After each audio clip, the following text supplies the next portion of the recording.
ఎలాంటి నాయకులు మనకు కావాలని అడుగుతున్నా. సమస్యలపైన చెప్పండి, నేను పోరాడతా. వాస్తవాలు మాట్లాడండి, నేను జవాబిస్తా. కానీ అమరావతిలో అవినీతి జరిగిపోయిందంట. అమరావతికి 2 లక్షల కోట్లు కావాలంట.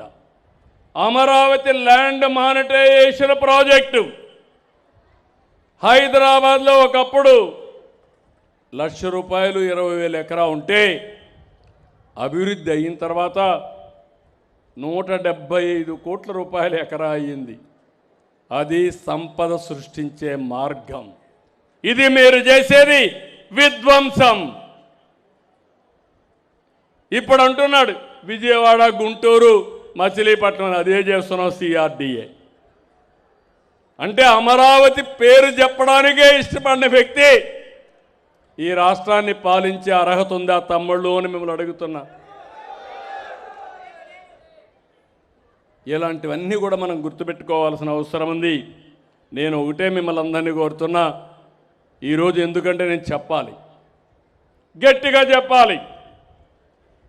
ఏదో పార్టీ ఉందని ఒక 50 మందిని రోడ్లు వేసుకొచ్చి విధ్వంసం క్రియేట్ చేసి, లా అండ్ ఆర్డర్ క్రియేట్ చేసి, ప్రజలకు ఇబ్బందులు కలిగించే పరిస్థితి ఏదైనా మాట్లాడితే దానిపైన నా మీద, పార్టీ మీద, ప్రజాస్వామ్యం గురించి మాట్లాడతారు.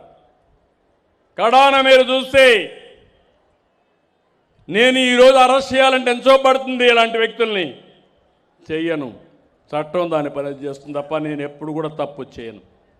అదే ఆ రోజు మీరు చూడండి, నేను నంద్యాలలో ఉంటే నోటీసు కూడా ఇవ్వకుండా నన్ను తీసుకుపోయి ఏ తప్పు చేయకుండా జైల్లో పెట్టేశాడు.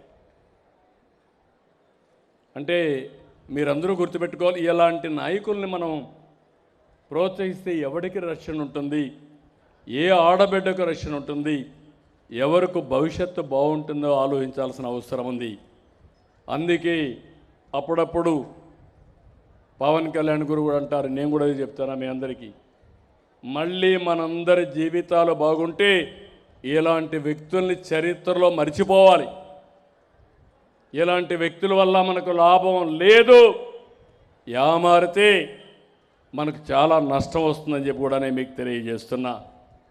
ఇక్కడికి వచ్చినప్పుడు నేను ఒకటే హామీ ఇస్తున్నా, ఈ సభ ద్వారా ఈ ప్రభుత్వం అన్ని విధాల ప్రయత్నం చేస్తాం, సర్వశక్తులు ఒడతాం. ఈ రాష్ట్రాన్ని 2047కి భారతదేశంలోనే